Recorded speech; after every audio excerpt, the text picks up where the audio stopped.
بروز اتوار بتاریخ 4 مئی 1975 عیسوی حضرت شہید اللہ فریدی رحمۃ اللہ علیہ نے فرمایا کہ کسی نے پوچھا ہے کہ شریعت میں خون کیوں منع ہے؟ قرآن میں ہے دمن فسوہن، یعنی وہ خون جو بہہ گیا ہے وہ کھانے کے لیے منع ہے، اور اسی بنا پر ہمیں وہ گوشت کھانا حرام ہے جس کا خون نہ بہایا جائے، جیسے ذبح کرتے وقت خون بہہ جاتا ہے۔ دوسری جو قرآن میں ہے کہ وہ جانور جو کسی ضرب سے مر گیا ہو، یعنی لکڑی سے یا کسی اور چیز سے، یا گر گیا ہو، یا جو جانور ایسے مرتے ہیں ان کا خون نہیں بہتا، وہ منع ہے۔ خون کا منع ہونا یعنی بہا ہوا خون کھانا حرام ہونا ان سب سے ظاہر ہوتا ہے۔ اس کی اصل وجہ یہ ہے کہ خون جو ہے وہ نفس کا مرکب یعنی سواری ہے۔ خون اور نفس کا خاص تعلق ہے۔ انسانی زندگی دل کی حرکت پر مبنی ہے۔ جب تک دل حرکت کرے تو سمجھو انسان زندہ ہے، جب دل بند ہو جاتا ہے تو وہ مر جاتا ہے۔ مر اس وجہ سے جاتا ہے کہ خون کا دوران ختم ہو جاتا ہے۔ اگر خون صرف چند سیکنڈ کے لیے دماغ کو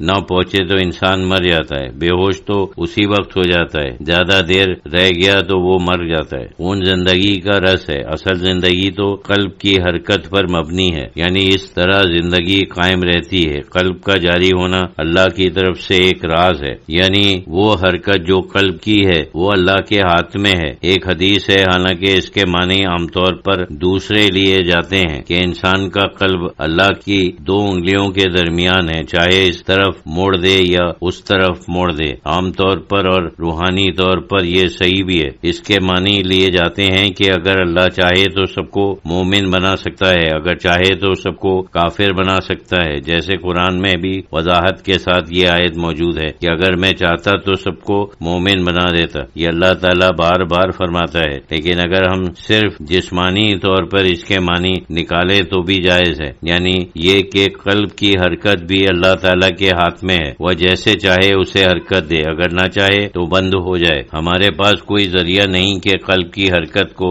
جاری کر دیں، یا جس وقت اللہ تعالیٰ بند کرنا چاہتا ہے تو ہم اسے زبردستی جاری رکھیں۔ اس وجہ سے آج تک موت کا روکنا کسی نے نہیں سیکھا۔ یہ دوسری چیز ہے کہ بعض دفعہ چند لمحوں کے لیے روک دیتے ہیں، یہ تو ایک دھوکہ ہے۔ ظاہر ہے کہ موت جو ہے وہ تو اپنے وقت پر آتی ہے۔ قلب کی حرکت سمجھو اللہ کی طرف سے ایک راز ہے۔ الحی القیوم کا مطلب ہے زندہ اور زندگی عطا کرنے والا، یعنی زندہ کرنے والا اس کا مظہر قلب ہے۔ اسی طریقے سے زندگی عطا کی جاتی ہے اور اسی طریقے سے زندگی واپس لی جاتی ہے۔ ممیت یعنی مارنے والا، سمجھو یہ زندگی کا مرکز ہے، لیکن وہ چیز جس کے ذریعے سارے وجود میں زندگی پھیلتی ہے خون ہے۔ سمجھو وہ دریا ہے جس میں مچھلیوں کی طرح زندہ رہتے ہیں۔ زندگی اور نفس کا قریبی تعلق ہے، بلکہ زندگی تو نفس کے ذریعے سے ہوتی ہے، اور جیسے میں نے پہلے بھی بیان کیا تھا کہ نفسانی خواہشات کا اصل مقصد زندگی قائم رکھنا ہے، جیسے کھانا پینا سونا وغیرہ۔ ان چیزوں کے بغیر انسان زندہ نہیں رہ سکتا۔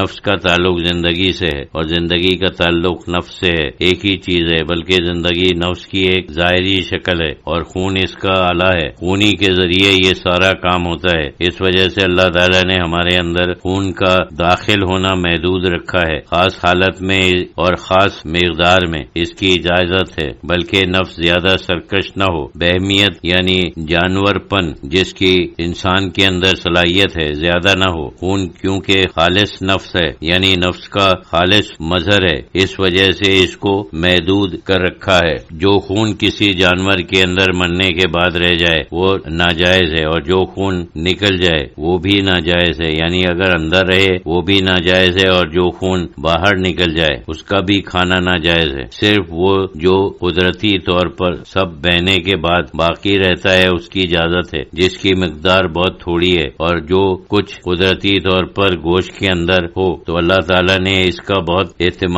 کیا ہے کہ نفس زیادہ سرکش نہ ہو۔ شریعت کے اندر یہ ایک چیز ہے، ویسے بہت سی اور باتیں ہیں جس میں معلوم ہوتا ہے کہ اللہ تعالیٰ نے ایک روک لگا دیا ہے کہ ہم نفس کو زیادہ قوی نہ کریں۔ انہی صاحب نے دریافت کیا کہ کیا حرکت قلب کا خون سے کچھ تعلق ہے؟ کاف اور نون حضرت سعید اللہ فریدی رحمت اللہ علیہ نے فرمایا کہ یہ خاص انکشافی چیز ہے، کسی نے غور کیا ہوگا اور فرما دیا ہوگا، ویسے مجھے اس کا علم نہیں ہے۔ انہی صاحب نے عرض کیا کہ کہتے ہیں کہ کاف اندرونی حرکت ہے، نون سے کاف کہیں تو یہ اندرونی حرکت ہے، اور نون کہیں تو یہ انبساط ہے، بیرونی حرکت۔ یہی حرکت قلبی بھی ہے، اور یہی حرکت سانس کی بھی ہے۔ حضرت شہید اللہ فریدی رحمت اللہ علیہ نے فرمایا کہ ویسے کہا جا سکتا ہے، بات یہ ہے کہ حقیقت جو ہے جسے معرفت کہتے ہیں وہ ہر میدان میں آپ اللہ تعالی کے حقائق کو نکال سکتے ہیں، اور اس وجہ سے علم اور حروف ایک میدان ہے جو حروف سے